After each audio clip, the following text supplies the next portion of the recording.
ಸ್ವರೂಪ ಸಂದರ್ಶನದ ಯೂಟ್ಯೂಬ್ ಚಾನೆಲ್ನ ಎಲ್ಲ ವೀಕ್ಷಕರಿಗೂ ನಮಸ್ಕಾರ. ನಾನು ನಿಮ್ಮ ಮಾಧವನಂದ್.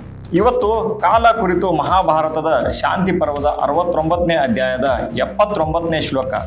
ಕಾಲೋ ವಾ ಕಾರಣಂ ರಾಜ್ಞೋ ರಾಜ ವಾ ಕಾಲ ಕಾರಣಂ ಇತೀತೆ ಸಂಶಯೋ ಮಾ ಬೂದ್ ರಾಜ ಕಾಲಸ್ಯ ಕಾರಣಂ. ಭೀಷ್ಮಾಚಾರ್ಯರು ಯುಧಿಷ್ಠರನಿಗೆ ಹೇಳುವ ಮಾತಿದು. ಕಾಲಕ್ಕೆ ಅನುಗುಣವಾಗಿ ರಾಜನು ಇರುತ್ತಾನೆಯೇ? ರಾಜನಿಗೆ ಅನುಗುಣವಾಗಿ ಕಾಲ ಇರುತ್ತದೆ. ಕಾಲದ ವೈಪರೀತ್ಯದಿಂದಾಗಿ ರಾಜರು ಬಂದು ಹೋಗುತ್ತಿರುತ್ತಾರೆಯೇ? ದೇಶದಲ್ಲಿ ನಡೆಯುವ ಸುಖ ಕಷ್ಟಗಳಿಗೆಲ್ಲಕ್ಕೂ ಕಾಲವೇ ಕಾರಣವಾಗುತ್ತದೆ. ದುಷ್ಕಾಲವು ಬಂದಿತು, ಅದರಿಂದ ಹೀಗಾಯಿತು ಎನ್ನುವುದು ಸರಿಯೇ? ಕಾಲದ ವೈಪರೀತ್ಯಕ್ಕಾಗಲಿ ಸ್ವಾಸ್ಥ್ಯಕ್ಕಾಗಲಿ ರಾಜನು ಕಾರಣನಾಗುತ್ತಾನೆ ಎಂಬ ಸಂಶಯವು ನಿನಗುಂಟಾಗುವುದು ಬೇಡ. ಕಾಲದ ವೈಪರೀತ್ಯಕ್ಕಾಗಲಿ ಸ್ವಾಸ್ಥ್ಯಕ್ಕಾಗಲಿ ಎಲ್ಲ ಪ್ರಕಾರದಿಂದಲೂ ರಾಜನೇ ಕಾರಣನಾಗುತ್ತಾನೆ. ದುಷ್ಕಾಲವು ಬಂತೆಂದರೆ ದುರ್ನೀತಿಯ ರಾಜನು ರಾಜ್ಯವನ್ನಾಳುತ್ತಿರುತ್ತಾನೆಂದು ಅರ್ಥ.